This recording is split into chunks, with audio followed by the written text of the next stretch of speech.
Y bueno, les decía que parte de lo que habíamos compartido en la cena era para introducir en lo que yo les venía a compartir ahora, que el tema que les quería compartir es algo que nosotros lo sabemos o lo tenemos presente, pero no sé qué tan conscientes somos a veces de eso, que es acerca de la resurrección de Jesús, de lo que implica la resurrección de Jesús.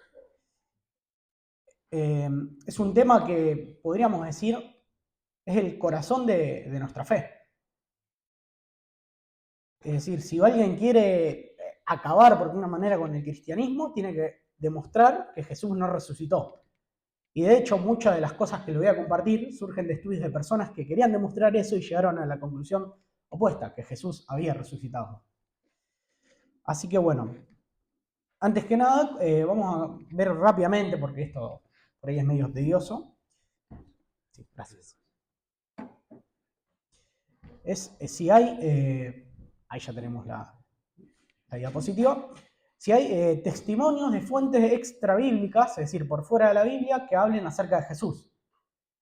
Hay veces que cuando uno habla con la gente, o cuando surge el tema de Jesús, hay mucha gente que duda de Jesús como, incluso como un personaje de la historia. Ya no hablo de si resucitó, si era el Hijo de Dios. Dudan como si no haya existido nunca, si no haya caminado nunca Jesús en la tierra. Y acá voy a citar algunas fuentes, brevemente, rápidamente, que no están en la Biblia, lógicamente, porque dije eran extrabíblicas, acerca de la existencia de Jesús. El primero es Tácito, que era un senador romano, que más o menos entre el 52 y 54 después de Cristo, en uno de sus tratados, había escrito una cita, ¿la tienen ahí? Sí. Me genera, siempre dudo, voy a confiar que me lo pasan. Mis notas van en orden de la diapositiva, así que no va a haber problema. Dice, llamados cristianos por el pueblo, Christus, es decir, Cristo, de quien tuvo su origen, sufrió la pena máxima durante el reinado de Tiberio. Tiberio era el emperador del Imperio Romano en la época, en el momento de la crucifixión de Jesús, a mano de nuestros procuradores, Poncio Pilato. Es decir, acá tenemos una fuente romana que está diciendo de la existencia de Jesús. Después otro que es más conocido, a lo mejor para nosotros, Flavio Josefo, un historiador judío del siglo I, que de hecho hay libros, usted va a la librería y puede comprar alguno de estos que tienen fragmentos de sus tratados, de sus escritos.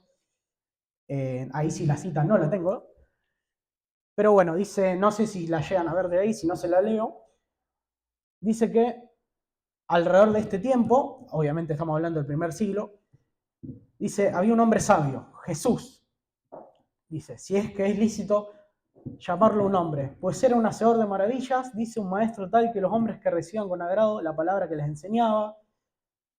Bueno, dice que atrajo mucho a los judíos y después dice, él era el Cristo y cuando Pilato, a sugerencia de los principales entre nosotros, o sea, entre los judíos, le condenó a ser crucificado, aquellos que le amaban desde un principio no le olvidaron, pues se volvió a parecer vivo ante el tercer día, exactamente como los profetas habían anticipado.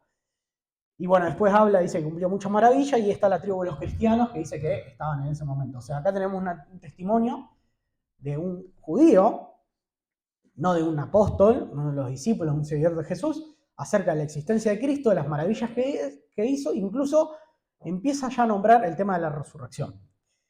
Después hay otro historiador samaritano, Talo, que no están los escritos, digamos, se perdieron, pero sí hay citas de Talo en otros historiadores. Por ejemplo, tal Julio Africano, que lo que me pareció interesante acá es que dice que Talo, en uno de sus libros,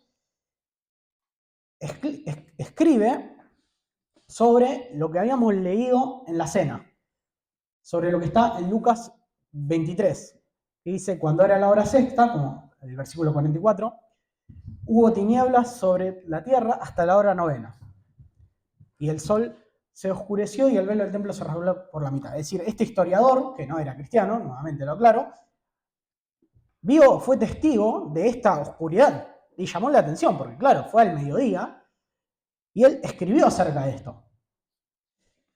O sea, es un testimonio que está en la historia narrando lo que nosotros tenemos en la Biblia. Y después aparecen otras fuentes más que solamente las nombro, Suetonio, Plinio el Joven, Luciano, Tertuliano. Justino Mártir.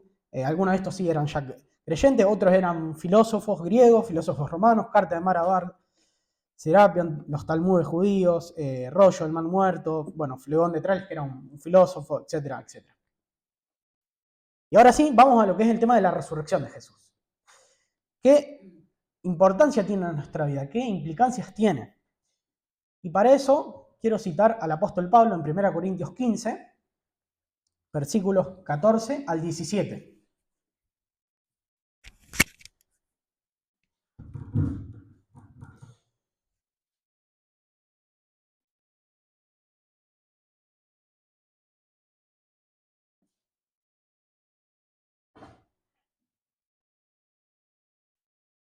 El capítulo 15 de la primera de Corintios habla mucho acerca de esto. Dice el versículo 14, y si Cristo no resucitó, vana es entonces nuestra predicación, y vana es también vuestra fe. Y aún más somos hallados falsos testigos de Dios porque hemos testificado de Dios que Él resucitó a Cristo, el cual no resucitó si en verdad los muertos no resucitan. Porque si los muertos no resucitan, tampoco Cristo resucitó. Y si Cristo no resucitó, vuestra fe es vana, aún estáis en vuestros pecados. Es decir, ¿qué es lo que dice Pablo? Si Cristo no resucitó, nada de esto tiene sentido. O sea, yo no estaría acá, no estaría en la iglesia acá en Barrio Vila, en Calle Galvez. Es decir, si Cristo no resucitó, hubiera sido uno más de los tantos que en aquellos tiempos decían ser el Mesías y que pudo haber hecho alguna cosa al margen de los milagros que Jesús hizo, que se narran, que de hecho, bueno, bien lo dijo Jorge, el tema de la resurrección de Lázaro. Obviamente eso no lo hizo ninguna persona que decía ser el Mesías, sino únicamente Cristo. Pero hubiera sido uno más, tal vez como lo tienen en algunas otras religiones, como un gran profeta o un gran hombre, pero no hubiera sido quien decía que era. Jesús decía que era Dios en la tierra, Dios hecho hombre. Dice, y si Cristo no resucitó, otra cosa también. Estamos en nuestros delitos, estamos aún muertos en nuestros delitos y pecados. Es decir, si Cristo no resucitó, estamos al horno, no tenemos esperanzas. Estaríamos aún bajo condenación. De hecho, más adelante, en ese capítulo dice Pablo, bueno, si Cristo no resucitó, beban y coman, como diciendo, y hagan lo que quieran, total, nada de esto tiene sentido. Pero después, en el último versículo, que lo vamos a ver al final, habla todo lo contrario, Pablo, acerca de esto. Entonces, ahí está la importancia de la resurrección de Jesús. Para que Cristo, para que nosotros podamos creer quién era Cristo realmente, quién decía que era, Él resucitó. Y para ver un poco acerca de la resurrección, tenemos que ver qué es lo que dicen aquellos que niegan la resurrección. Con esto surgen algunas falsas teorías que intentan explicar que Cristo no resucitó. Y ahora vamos a ver cada una de ellas cómo rápidamente podemos refutarlas, y también eso nos va a ayudar a nosotros a tener, si se quiere, fortalecida nuestra fe, mayor seguridad. Algo que quiero aclarar, más allá de cualquier argumento, de cualquier evidencia que uno pueda tener, la salvación es por fe. Ha sido, es y será por fe. Por gracia sois salvos por medio de la fe. Porque hay muchos de escritores, de gente que cree intelectualmente en estas cosas, es decir, cree que existió Jesús, que resucitó, pero nada más, lo creen como un hecho histórico, como yo puedo creer, que, no sé, que San Martín cruzó los Andes, como yo puedo creer que, no sé, Colón llegó a las Américas. Entonces, antes de ver estas falsas teorías, quiero que veamos este pasaje que está en Mateo, capítulo 27. Vamos a leer del 62 al 66.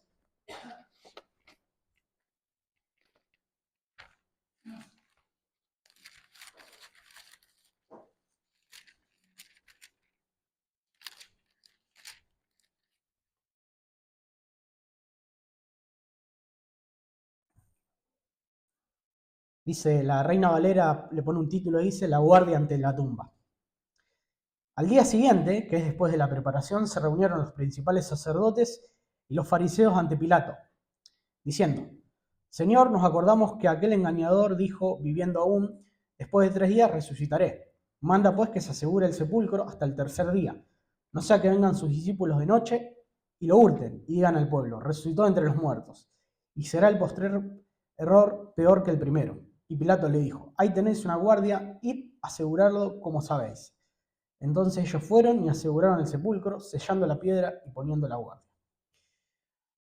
Bueno, antes que nada, fíjense que los judíos se quisieron anticipar a esto, se acordaron de lo que había dicho Jesús y le dijeron a Romano, le dijeron a Pilato, che, mirá que no vaya a ser que vengan los discípulos, se roban el cuerpo. Entonces Pilato, para congraciarse con los judíos, le dice, bueno, tomen una guardia que algunos dicen que pueden ser entre 4, 10, incluso 50 soldados, es decir, no era que era un solo soldado, y aseguran el sepulcro.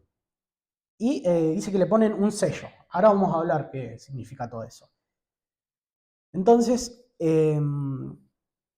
bueno, pasamos a ver la primera teoría que dicen los escépticos, que es la teoría del desvanecimiento. Que esa teoría dice que Cristo en realidad no murió en la cruz, sino que se desmayó. Producto del agotamiento, de las heridas que tuvo allá en la cruz, él se desmayó, lo pusieron en el sepulcro, y después, por la humedad del sepulcro, como que recuperó fuerzas y salió. Bueno, una teoría que no tiene pies ni cabeza porque, como leímos en la cena, en realidad ese no lo leímos, perdón, se lo nombré el de Juan, el pasaje de Juan, los centuriones que estaban ahí fueron a asegurarse de que Jesús había muerto. Es decir, quienes confirmaron que Jesús había sido muerto no habían sido sus discípulos, no había sido un artesano, un campesino que estaba ahí, ni siquiera las autoridades del templo, sino que eran soldados romanos. Soldados que convivían con la muerte. Conocían cuando una persona estaba muerta o no. Y por la duda le clavaron la lanza. Y ahí está la cita, ¿no? Pero cuando llegaron a Jesús, como vieron que ya estaba muerto, no le quebraron las piernas. Juan 19:33. Se estima que más o menos 4 soldados, esto no está en la palabra, pero sí, 4 personas fueron los que atestiguaron esto, por ese tema de que yo les dije, lo de la guardia. Se estima que eran 4 soldados por lo menos los que estaban allí realizando la crucifixión, digamos, ejecutándola. Y además, otra cosa, el soldado romano tenía que asegurarse que el prisionero o la persona que era crucificada tenía que morir. Porque de lo contrario, si la persona sobrevivía o se escapaba del sepulcro, se le venía la noche a ellos. O sea, en ese sentido, la ley romana implicaba que si ellos no cumplían con su deber, los mataban a ellos. Esto también hay que tenerlo en cuenta para la teoría que sigue, que habla de que los soldados se pudieron haber quedado dormidos. Si un soldado romano se quedaba dormido en una guardia, le costaba la vida, literalmente. La siguiente teoría es la del robo, que es la que leímos, que dijeron las autoridades judías, que es, por decir una manera, el discurso oficial que tienen los judíos para explicar la resurrección de Jesús. Fíjense qué interesante que ellos no niegan que el sepulcro, que la tumba estaba vacía. No niegan eso. Ellos, ya como que esa batalla, porque en ese momento todos sabían que la tumba estaba vacía. De hecho, todos estos argumentos van a dar por hecho eso. Aunque no hayan creído que realmente Cristo resucitó, ellos sí van a tomar que la tumba estaba vacía. Entonces, bueno, dice que las autoridades religiosas pagaron a los soldados para que dijeran una mentira. Acá voy a hacer un comentario que es por qué mejor dicho, hay un pasaje, no lo vamos a leer, ahí en los evangelios, que dice que una vez que ocurre la resurrección, que aparecen los ángeles, los guardias que estaban allí cuidando, salen y van y se lo cuentan a las autoridades judías. Y le explican todo esto que había pasado. Primero, ellos van a las autoridades judías y no a Pilato, es decir, a la autoridad romana, porque si iban a las autoridades romanas, los mataban. sea, no cumpliste, no sé qué pasó, pero de alguna forma no cumpliste con tu tarea, ya sea porque te quedaste dormido, entonces lo mataron. Entonces por eso van al templo. Entonces ahí los judíos le dicen, bueno, nosotros lo vamos a cubrir con Pilato, ustedes digan que se lo robaron los discípulos. O sea, fíjense el grado de ceguera que tenían las autoridades religiosas, que aún ante el testimonio de los guardias romanos, de lo que había pasado, no creyeron. O creyeron que pasó, pero no les implicó nada. No les implicó decir, no, verdaderamente este es hijo de Dios. Es quien dijo que era. No, sino que ellos estaban empecinados en tapar todo eso. No les importó, estaban cegados. Y ahí es donde yo les decía, no importa las pruebas, los argumentos que vos le puedas dar, o como hablábamos antes con él, la elocuencia que puedas tener, si Dios no obra en el corazón de la persona, si la persona está endurecida, cegada, no hay argumento que lo va a dar vuelta, no hay argumento que lo va a cambiar, que lo va a convencer. Como diríamos, si es termo, eterno. Y también esta teoría parece complicada por varias cosas. Uno es el estado de ánimo de los discípulos. Los discípulos, cuando uno ve el relato, estaban completamente desorientados, desanimados. De hecho, ellos como que volvieron a su vida anterior a Cristo. Pedro mismo, que era el ejemplo que nosotros tenemos del discípulo por ahí que tenía más iniciativa o más impulsivo, lo había negado. Es decir, los discípulos estaban asustados.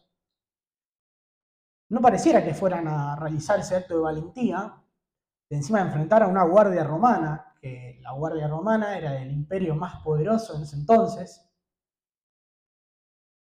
E incluso después, ellos morir martirizados. Es decir, ¿qué cambió para que los discípulos pasen de ser esos temerosos, desanimados, permítame el término, cobardes, a ser hombres que dieron su vida por eso? Sí, sí era una mentira. Evidentemente no era una mentira. Algo pasó en el medio. Y es justamente la resurrección de Jesús.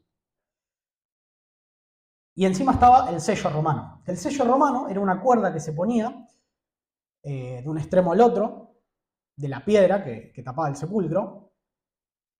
Me comí esa parte con lo de la teoría anterior. Si Jesús se hubiera desmayado, encima tenía que tener la fuerza suficiente para correr semejante piedra que dice que no la pudieron correr entre 3 y 4 mujeres que habían ido a la tumba. Bueno, ese sello, si era, estaba a los costados pegado con cera a la piedra, si se cortaba, se violaba ese sello, a la persona que hacía eso le caía todo el peso de la ira romana, con todo lo que eso implica. Es decir, que los discípulos, si querían hacer eso, robar el cuerpo, se iban a tener que enfrentar no solamente a los judíos, sino que a la ira del imperio romano. No era joda.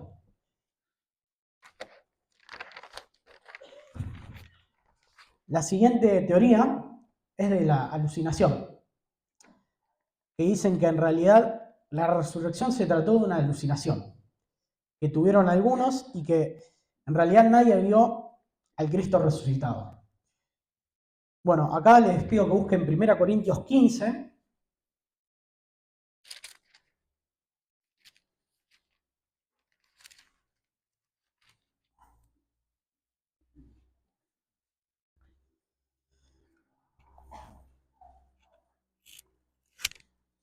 versículo de 3 al 8. Dice, porque primeramente os he enseñado, lo que asimismo recibí, que Cristo murió por nuestros pecados conforme a la Escritura, y que fue sepultado, y que resucitó el tercer día conforme a las Escrituras, y que apareció a Cefas, es decir, a Pedro, y después a los 12. Después apareció a más de 500 hermanos a la vez, de los cuales muchos viven aún y otros ya duermen. Después apareció a Jacobo, después a todos los apóstoles, y al último de todos, como un abortivo, me apareció a mí. Es decir, lo que acá Pablo nos está diciendo es que más de 500 hermanos vieron a Jesús resucitado. Con lo cual, ahí puse una frase de un neurólogo que dice que es imposible que más de una persona tenga, es decir, 2 personas más tengan la misma alucinación al mismo tiempo. Y a su vez, dice Pablo que se le apareció a esos hermanos, los cuales muchos viven aún. Es decir, cuando Pablo escribe esta carta, muchos de los hermanos que habían visto a Cristo resucitado todavía vivían.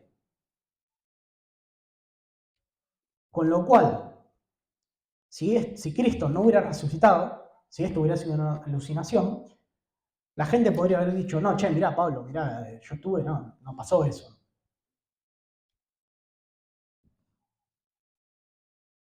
Y otra cosa más, cuando uno ve a lo largo del Evangelio la actitud de los discípulos, ellos no eran personas crédulas, no eran personas que eran fácil de convencer, eran duros de corazón. A pesar de todas las maravillas que Cristo había hecho, ellos muchas veces dudaban.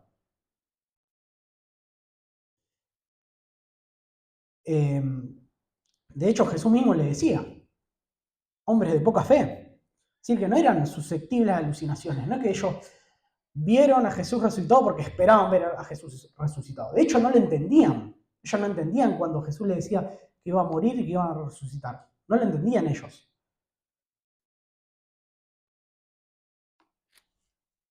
Y la última teoría es la de la tumba equivocada, que dice que básicamente se equivocaron de tumba, fueron a otra tumba.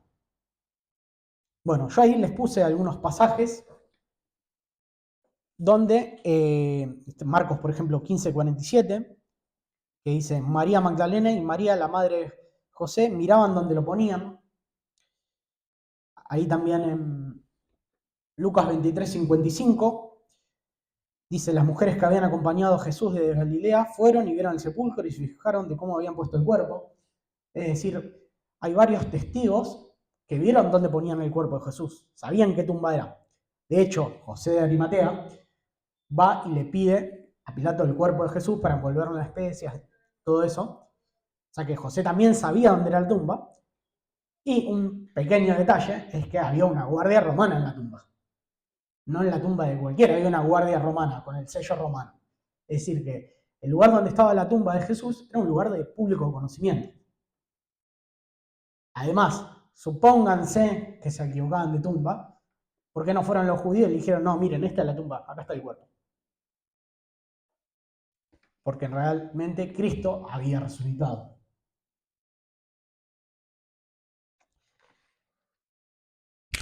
Y un detalle también, ya con esto una conclusión y ya terminamos, es que quienes fueron las primeras personas en ver y enterarse que Jesús había resucitado eran las mujeres.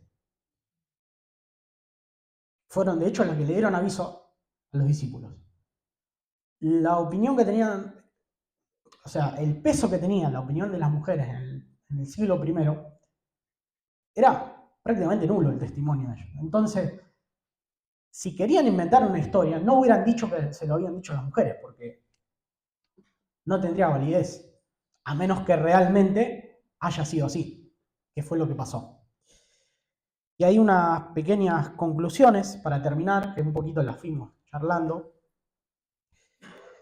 La resurrección fue un hecho real, histórico. Nosotros podemos descansar que nuestra fe no está fundada en mitos, no está fundada en una tradición, en una leyenda, sino que está fundada en un hecho histórico, real, documentado. De hecho, como les dije, hay muchas personas que se tomaron el desafío de querer desmentir todo esto y llegaron a la conclusión opuesta. Por ejemplo, muy conocido el caso, a lo mejor han sentido nombrar en muchos libros, John McDowell hizo eso. Él, siendo un estudiante universitario, quiso demostrar que Jesús no había resucitado y llegó a la conclusión contraria y se convirtió a Cristo. Lógicamente, por fe, porque la salvación es por fe. Y por eso ahí la segunda conclusión. Tal vez vos podés dar los mejores argumentos, mostrar todas las evidencias, todas las pruebas, pero si la otra persona está cegada, porque también es algo espiritual, no va a creer. Entonces, siempre, por más que uno se prepare, por más que uno estudie, por más que uno muestre todas las pruebas, uno tiene que pedirle a Dios por esa persona para que quite esa ceguera espiritual. Y el último, que este lo vamos a buscar, es 1 Corintios 58, 15:58, perdón.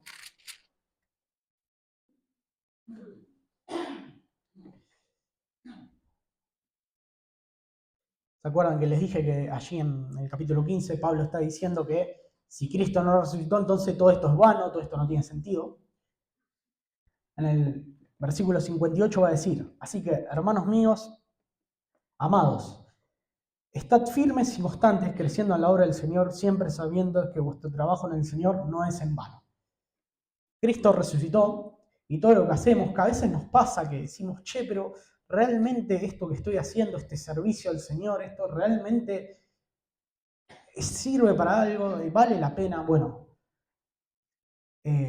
todo lo que sea para la gloria de Dios, todo lo que hagamos, por más que no veamos frutos humanamente, digamos, no veamos grandes cosas, grandes cambios, grandes maravillas, todo lo que hagamos para el Señor no es en vano. Así como Cristo resucitó, todo esto tiene sentido, tenemos un propósito. Así que bueno, era animarlos a eso, darles también una... Por ahí son cosas que a lo mejor ya sabemos o por ahí las tenemos en cuenta o nos acordamos de haberlo escuchado, de haberlo leído, pero por ahí nos sirve refrescarlo, tenerlo presente, animarnos también cuando a lo mejor alguien ataca nuestra fe, de decir, no, che, pará, yo no es que creo en un cuento de hadas, sino que creo realmente en algo que tiene sustento. ¿Les parece que hacemos una oración? Y bueno, no sé después cómo se va.